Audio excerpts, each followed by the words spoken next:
I work with young adults mostly, but I also I help, I partner with our children's and pediatric clinic at the multidisciplinary clinic that I work with in Northern California at Kaiser Permanente.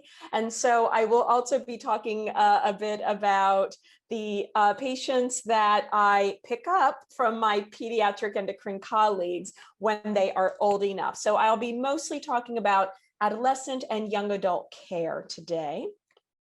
Okay, and let me just pull up my PowerPoint.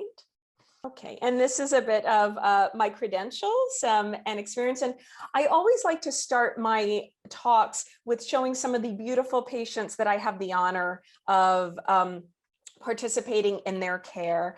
And these are gender diverse patients who have agreed to share with colleagues. You know, and I do have to say, Prachi, you mentioned that teaching is not something that medical students and residents often get. And here in the United States, it's not something that's routinely part and consistent in curriculums as well. So I do believe that making sure to have comprehensive care and training really does begin with your generation. And thank you, because also my generation did not have the benefit of training. And so you will be teaching your attendings and your senior providers about what they need to learn to provide comprehensive care, as well as consistent care for everyone we're working with, whether gender diverse or not. And as I hope everyone is learning from the conversation today, you know, you will be working with patients who are young, maybe exploring their gender identity. So there isn't always going to be very black and white, obvious things. So if we standardize these questions and histories and exams for all of our patients, we'll be sure that we'll be inclusive, no matter how anyone identifies. So today, you know, you are not going to become an expert, right? And you don't need to be one. I like to focus on the kinds of skills and things that primary care providers need to be thinking about, or when you're working in interdisciplinary teams, right? Because the majority of patients coming to you will be seeing you not in gender clinics, but in your routine practices, right? And so, and patients need more than gender care, as of course we'll talk about today. And yes, we will be focusing on adolescents and young adults. And also the main takeaway today, your patient's decision to disclose these very intimate personal parts of their lives to you comes with great privilege, but also great responsibility. You might be the only person that your patient has shared this information with. And so it is upon you to be sure that you are providing accurate information. And what you'll hear a lot about the terms safe space, to make sure that patients feel that if they are sharing these things, that your care and support of them will be affirming and positive. Okay, so we're going to start a little bit with definitions. This is our genderbread person.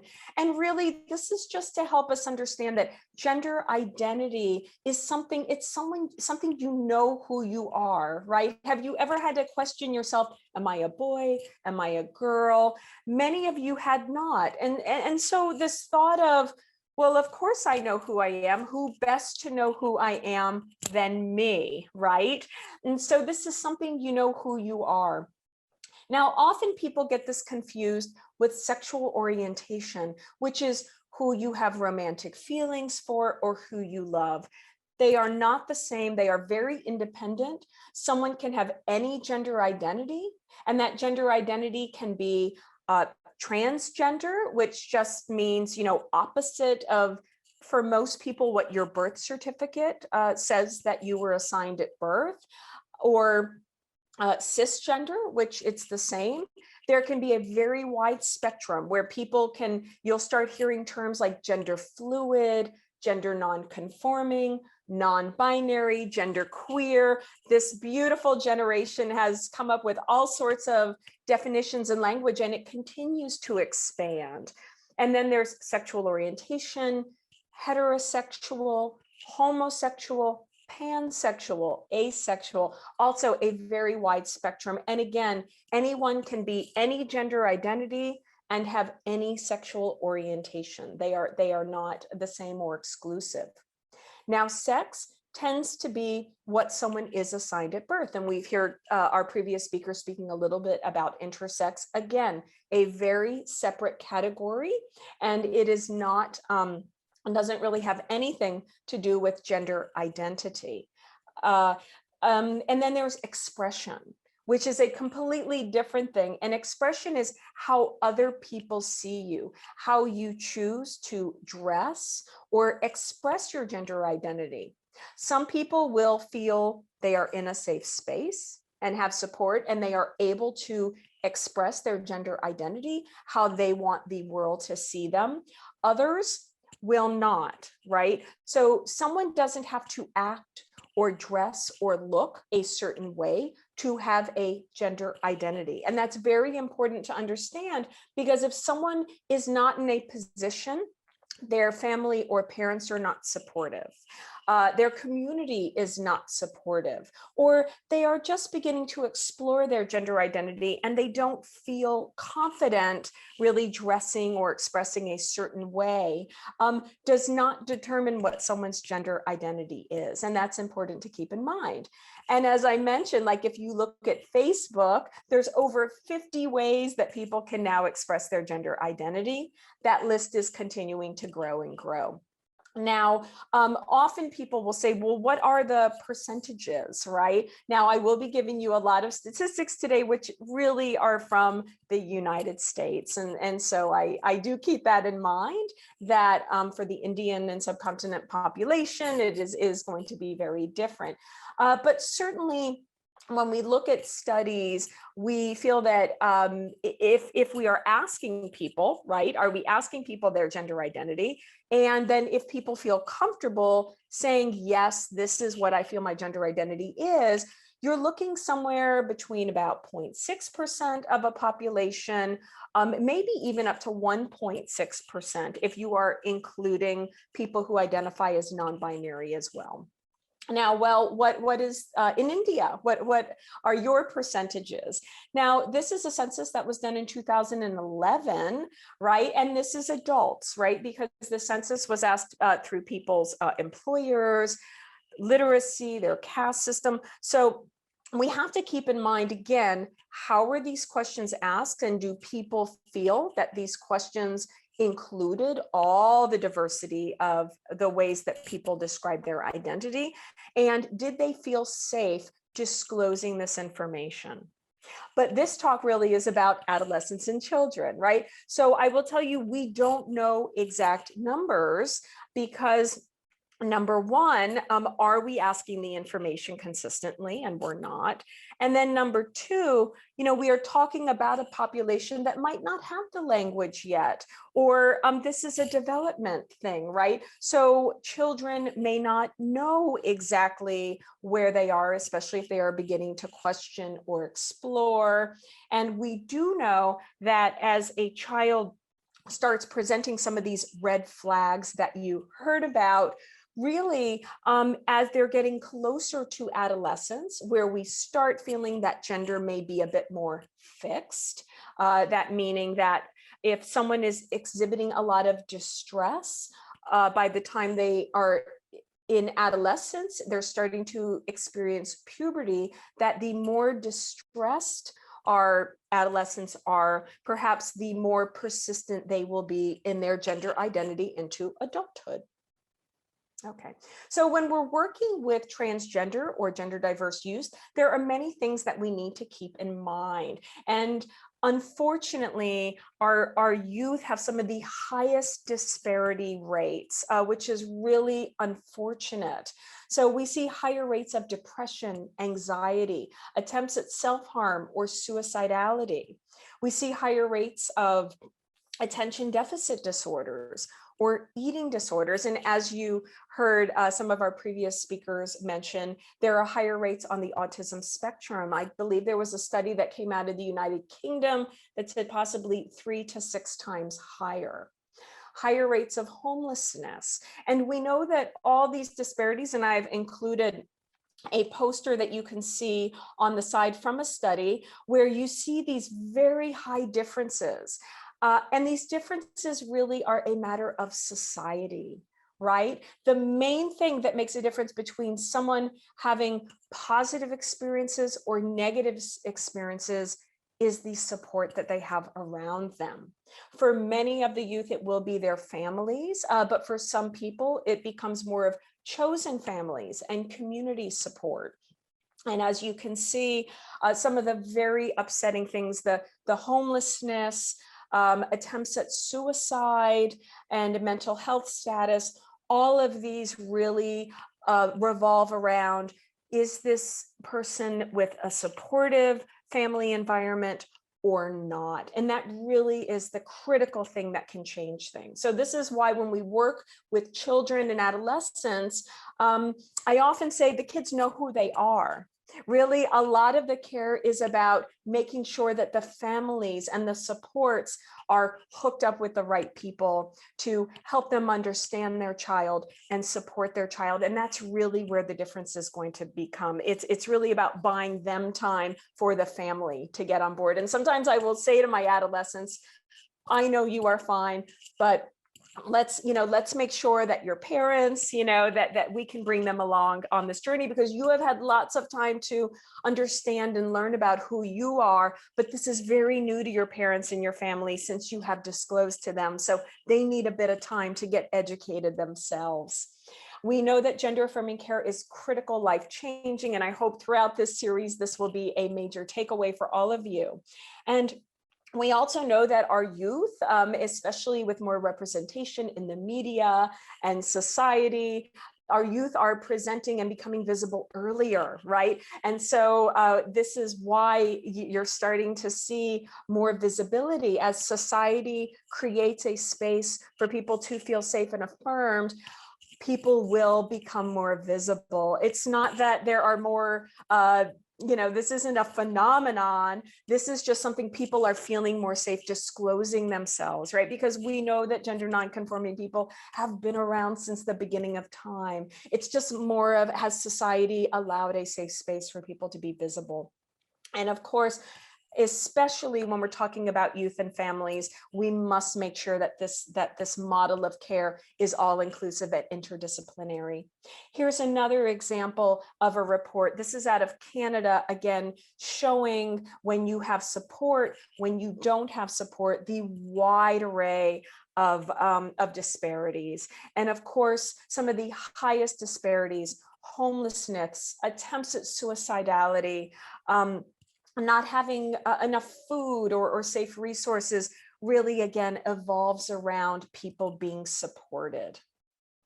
And we have good research showing that when people do have support they need, whether it's medical or any other factor, that these youth do very, very well.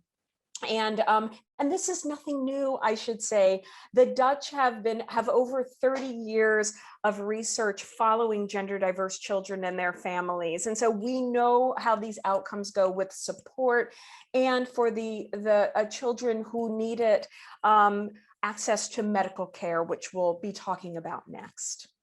Okay, and this is out of your beautiful new 2001 Indian Standards of Care. Now, I will say a lot of what I'm talking about today, of course, I work in the United States, so I have a little bit of a skewed perspective, but I also want to say that your Indian Standards of Care have very clear guidelines about the medications, when you check labs, when you intervene.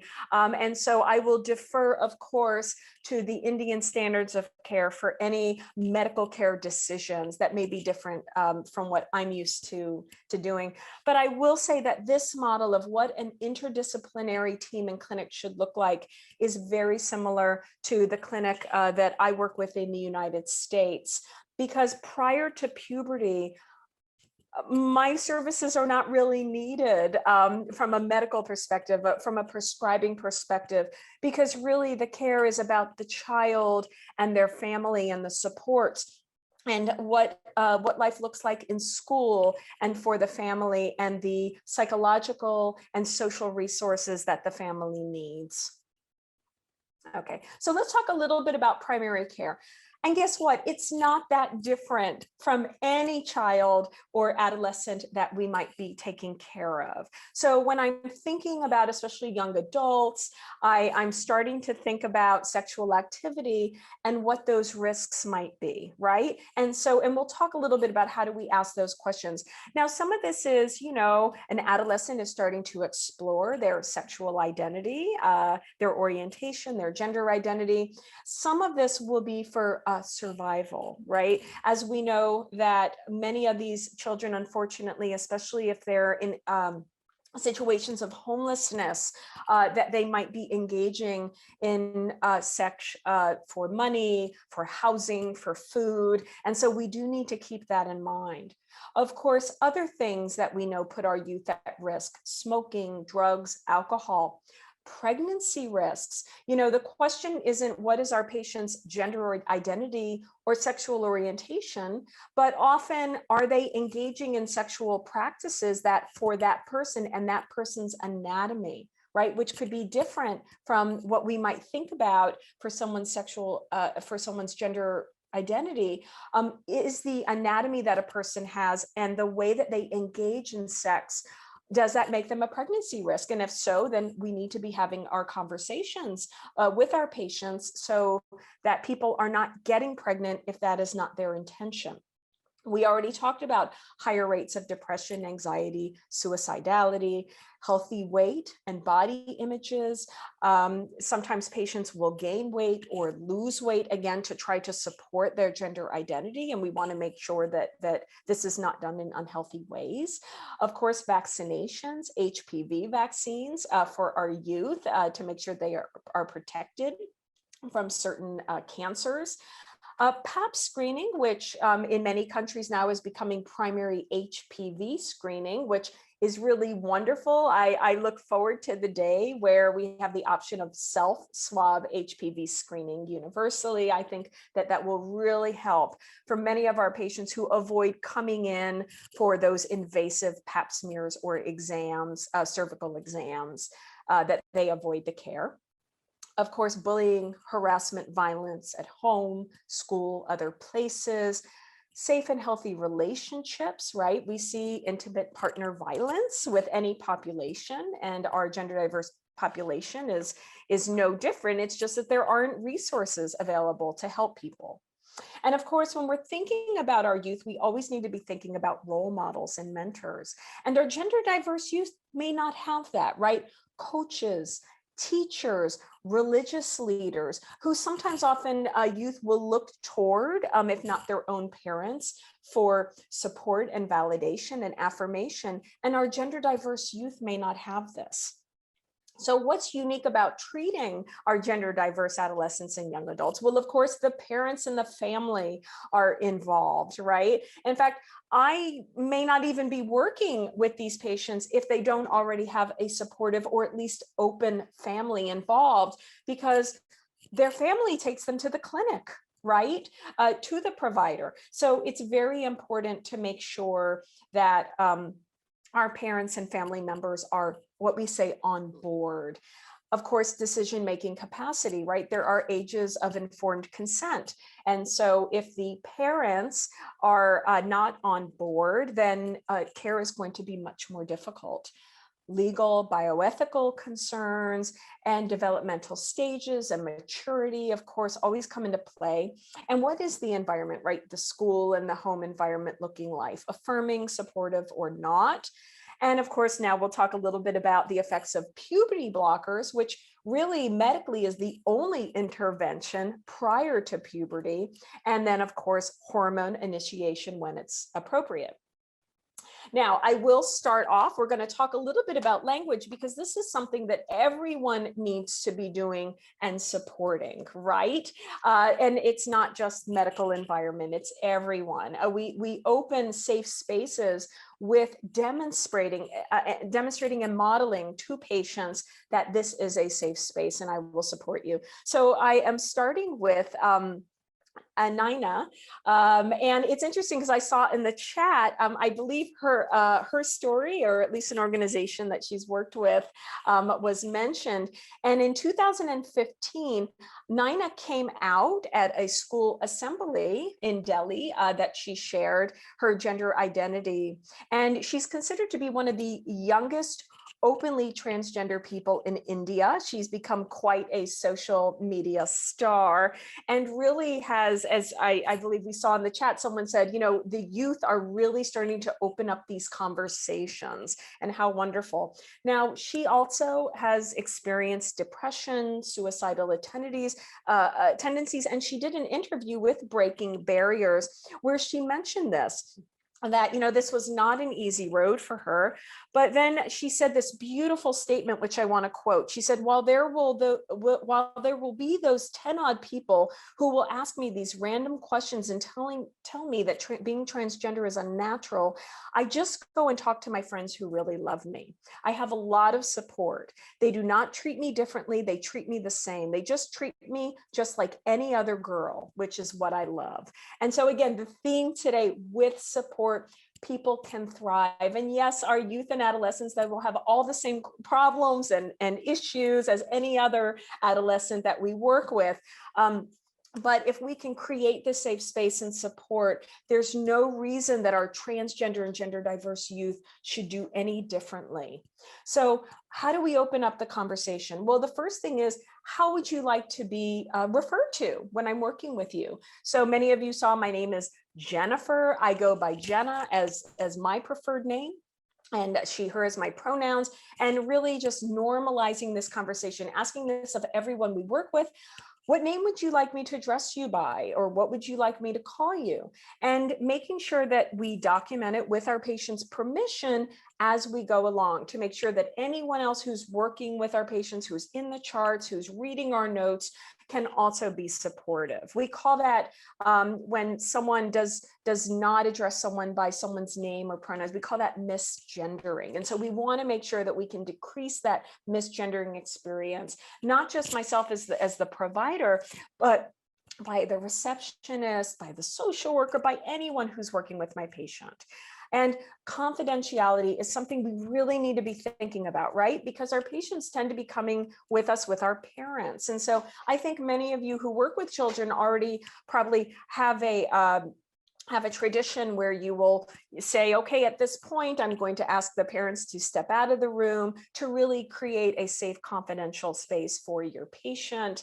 And certainly, should any parts of the exam be more private, not just genital exams, but if you're doing upper body exams, for example, listening to someone's heart or lungs, patients may be wearing binders.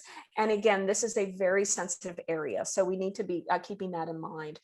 Talking about treatments. Now, when we're working with youth, we're not going to be talking about surgery really a lot. Now, certainly with some of my young adults who are of the age of consent, many have had surgeries. And so certainly knowing the body parts that they have is going to be very important when I'm determining what preventive care exams that they need. We talked a little bit about a safe space, but this also isn't just people asking affirming questions, but creating spaces that are affirming, making sure that people have access to a restroom of the gender identity that they would like to use, right? And of course, a gender neutral restroom, single stall restroom is always going to be easiest for everyone.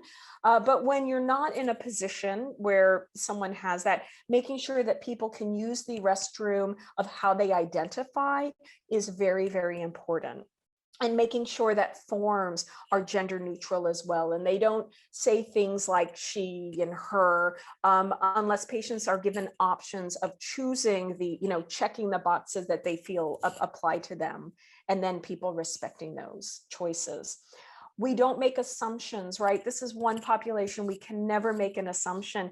And also with fluidity, their identities, the names they'd like to be called might also change a bit over time. And I'll give examples of saying that also we're starting to see higher numbers of people saying, well, I don't identify as male or female, but more non-binary. And the pronouns I like to use are they and them.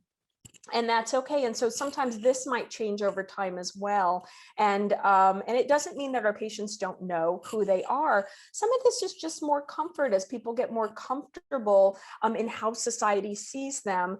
They will start to share with us more about how they feel. Okay, and we will always make mistakes, and it's okay. You recognize it, you honor your patient, and you move on, and you try not to make those mistakes again. So building trust, normalizing the conversation, and I'm going to also introduce you to Shivi. Now, Shivi was in the United States for 15 years studying in University of California, neurobiology. Shivi went home to India for a visit. And while in India, unfortunately, Shivi did not have supportive parents and actually took away his passport and green card.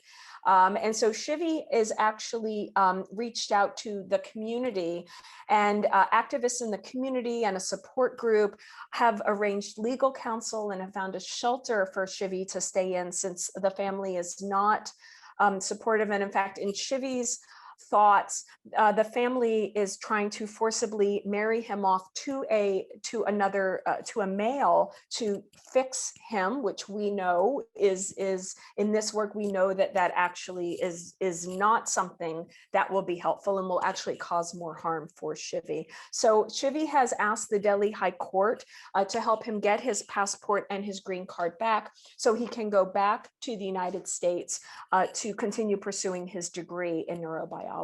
And so I don't have an update of what's going on with Shivi, but hopefully that will work. And again, as more laws, this also shows why laws are so important, right, to help support people who may not have choices. So here's where we start beginning the conversation and the interviews about asking, right? And I will say to patients, I'm going to ask you some questions about sexual health and sexual practices, again, making sure that our patients are the right age to be having these conversations. And I'll say I ask these of everyone. They are personal. So I want you to also understand that this is confidential, right? I'm not going to be sharing things with your parents or family that you don't want me to, of course. So sometimes saying, what genders are you attracted to, or how do you feel about your attractions? What words do you use to describe who you are? Now, in younger children, you might say something like, do you see yourself as a boy or a girl, or do you use other words? With older people, sometimes we can start saying, what is your gender identity, and giving people lots of choices, or just, having a blank space where people can say, well, this is my gender identity, none of those others fit. And when talking about gender, when I say gender, I mean, how do you think of yourself, regardless of the body parts that you may have, or what other people tell you that you are, is a way. Now, certainly with our young adults and sexually active adolescents, we might have to do what we call a deeper dive when talking. So when you're talking about sexual behaviors, it's really all about what you do and with whom, right? Not what is your gender identity or what is your sexual orientation. So talking about especially sex in the last year, and what does your patient define as sex? Who are their partners? What are the body parts or the gender identity of their partners? Have they ever been hurt by someone that they love, right?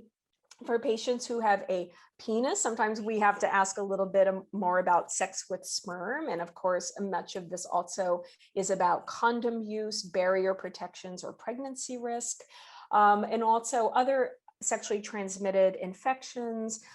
If people have access to PrEP, pre-exposure prophylaxis for HIV, this also is where we start thinking about what might these be appropriate things to talk about with our patients. Talking about body parts, and really you take your lead from your patient, right? And so I might say something like, well, The medical word for this is vagina, but plenty of my patients have other words that they'll use to talk about their genitals or front hole. What language do you use? And of course, then again, taking the lead from your patient and making sure to use that language.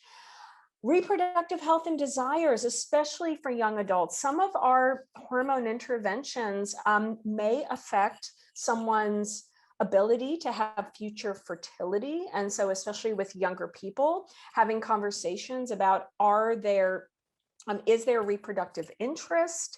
Do people have access to store sperm or eggs prior to starting hormones or to come off of hormones to do this as well? Is very important now. And I think if people have access to this, and I will say to my patients sometimes, when you are 18 or 19 or even early 20s, I don't expect you to know what you're going to want to do as far as families and interest in having children of your own later on. But certainly I want to make sure that you understand your options now so that when you are 35 or 40, you're not saying, oh, I regret that I could have done this, if people have access to this. And of course, this is things like sperm banking, or in younger children, there's also some other ways of harvesting testicular tissue or ovarian tissue as well. Okay, so we're going to talk a little bit about when do you start hormones and interventions. And for most children, we're talking about blockers, right? Because puberty tends to be a big source of distress. And that's also when many of our young people start to show and demonstrate their gender identity. Body parts are growing and changing that are not consistent with how your patient sees themselves or knows who they are. And so this can be very distressing. Also, when we can block people at puberty, and this care really, this is nothing new as well, right? Because we've also been doing this with children demonstrating precocious puberty. It's the same interventions, GnRH blockers or agonists, whether those are implants or shots to stall puberty. Number one, it also buys you time, right? It buys you time for the child to become more comfortable in their gender identity, as well as buys you time for the parents to come on board as well, to be supportive. So blocking usually will begin at what we call Tanner stage 2. This is and I'm using terms of AM, AIM-B, assigned male at birth, assigned female at birth. This is also when breast buds will begin to start, or when testicular enlargement, and I believe the cutoff is about 4 ml for your pediatric endocrinologists in the group. So if we can block, this prevents many of those late stage secondary characteristics. When I start working with people as adults, I can't reverse puberty. So much of the care that I'm trying to do with hormones and possibly surgical intervention can be prevented if the child or the adolescent is identifying early enough and we can block that, what we call that secondary puberty. So for assigned male at birth people, or your trans females or trans feminine people, you'll start seeing that we can prevent things like facial and body hair, which we often say can be irreversible. The bony changes, the what we'll call how the face changes to look more like a caveman or Superman, what we say are typical male features. The Adam's apple, the height or the broad shoulders, a deepening voice, and of course, enlarging genitals are all things that can just be put on hold. And for our assigned female at birth people, prevention of those bony changes. So hip development, what we call that childbearing hip enlargement, menses. Menses can be extremely distressing. And the prevention of breast growth are some of those things. Now, we're just stalling puberty here, which means that if any point the child or the adolescent determines that they want to go through the natal puberty again for the organs that they have in their body, whether testes or ovaries, that medication can be stopped and they can continue that puberty. For our gender diverse patients, that puberty will be stalled until the appropriate age, and that may vary again around informed consent, an age that your country allows cross-sex hormones to be started. And this will vary in different countries. Certainly the thought is, especially if a person is blocked early on in puberty, that you will want to start cross-sex hormones at the age that their peers would typically be going through puberty, because you really want to make their experience very similar to their peers. Again, socially, it will help the child do better. And we know that, again, children who are supported with medical interventions, do better mental health outcomes socially, and so it's really there. Well, so certainly blockers can also prevent future surgeries, again, for irreversible changes that someone may get, like breast growth, for example.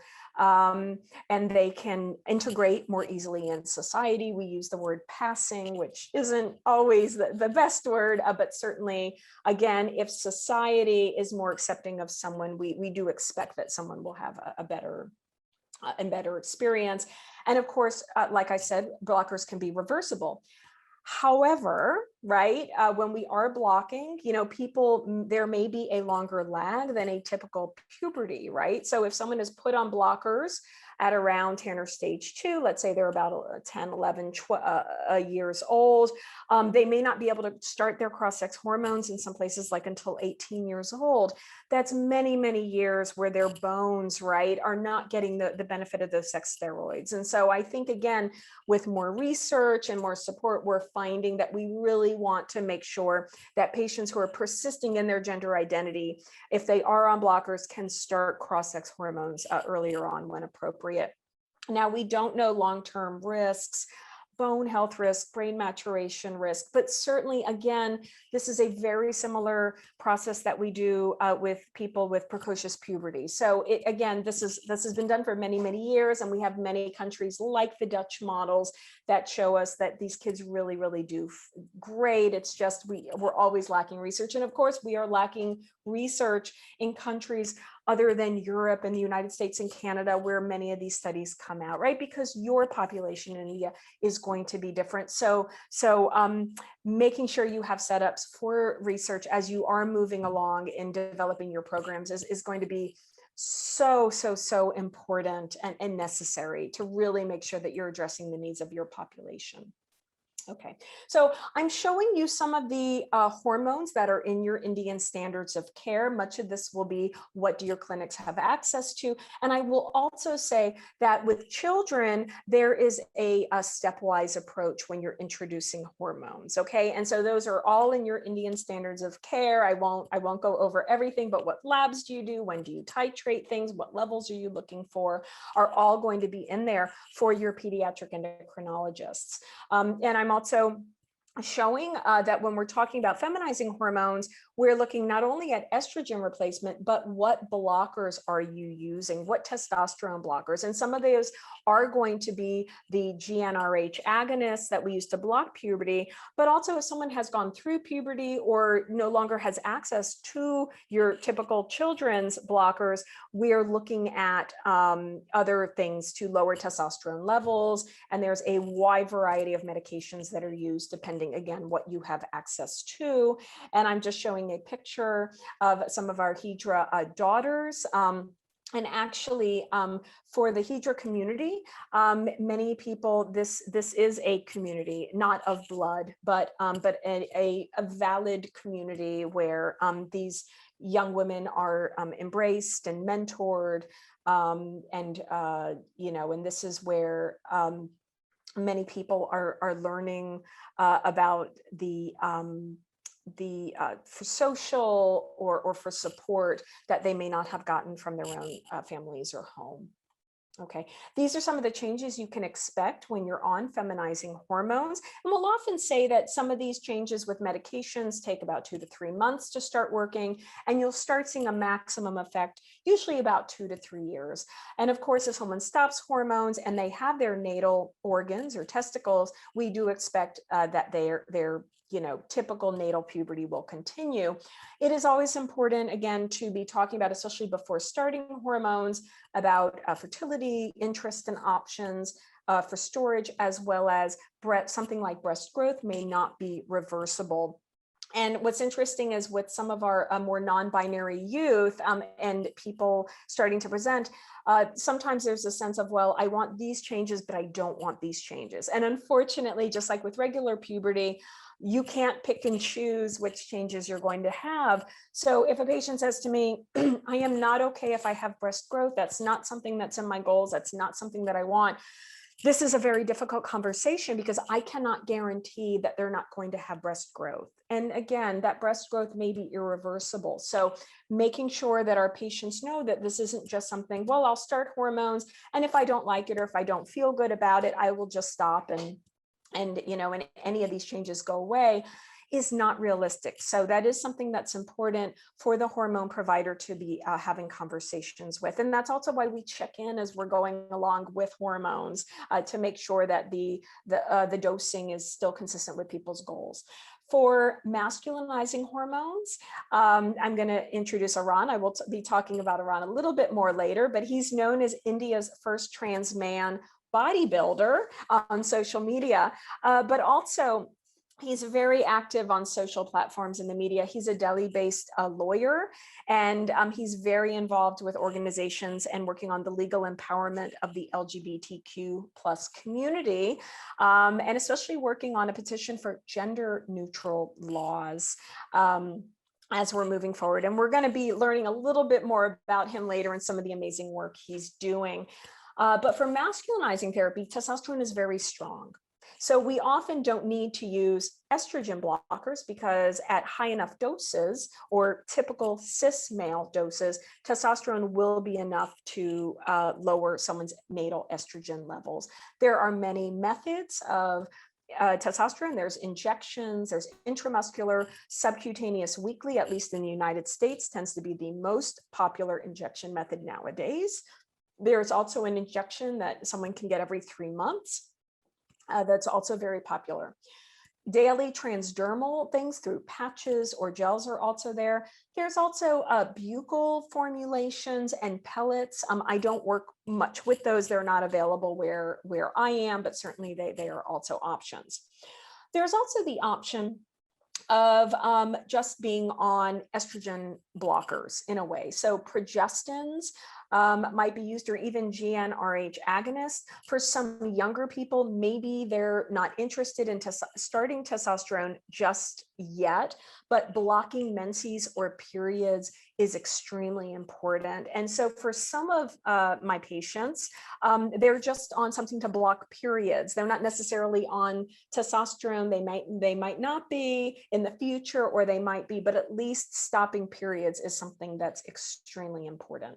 And here you can see some of the masculinizing hormones that we use and the effects there. And again, a few months to start working or kicking in, as I say, and then 2 to 3 years for maximum effect. Now, there are some changes with masculinization. There are more irreversible changes. So things like facial and body hair, deepening of the voice, genital growth, which is usually going to be like enlargement of the clitoris, and of course, fertility. Now, those eggs are always in your ovaries, but certainly with menses stopping, and then as patients are getting older, we know that as people get older, fertility, may not be as robust.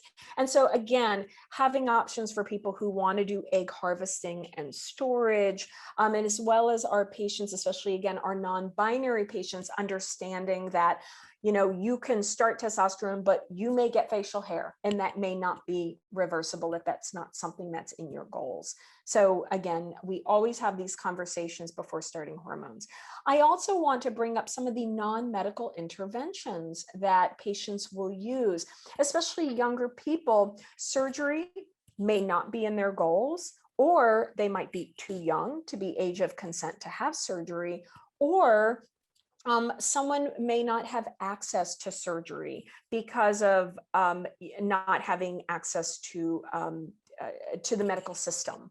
to support their surgical desires. So in our transmasculine people, patients often will wear binders. We call these binders. In a way, they look like sports bras. They're not necessarily the same thing. Some patients may actually use wraps or bandages, and this is really just trying to push down breast or chest tissue to give more of a typical male profile. Now, the main things that come up with binders, and people will say, well, are there any studies, right? And typically for many of these things, these aren't things that you'll see in guidelines or people are talking with their providers about, but certainly the community is using them. Some of these can be very expensive. People can purchase them online. And then others, people are just making do with things they have, like tapes or wraps, to give themselves curves and things like that. There actually was a study in transgender health in 2018 where they interviewed people using binders. And the main takeaway from that is like almost the entire population said that they had some kind of issue with their binder, some kind of medical issue, maybe skin irritation or it's too tight, not fitting correctly, that was causing medical problems. But very few people actually felt comfortable talking to their provider about the problems that they were having, right? Because they didn't feel that it was safe, or they didn't feel that their provider would really understand or know how to even counsel them for the problems they were having. The next picture you see is an example of something that's called tucking. And so transfeminine patients will basically try to push the testicles up into the inguinal canal and then tuck the penis or the shaft of the phallus backwards, right? Again, this is all trying to create a female contour. Again, no real studies out there, but our patients may have problems, right? So there might be pain with pushing the testicles into the inguinal canal. Also, what is the effect of the body heat on sperm? If that's something that's, if the patient's interested in fertility, certainly sperm can be affected.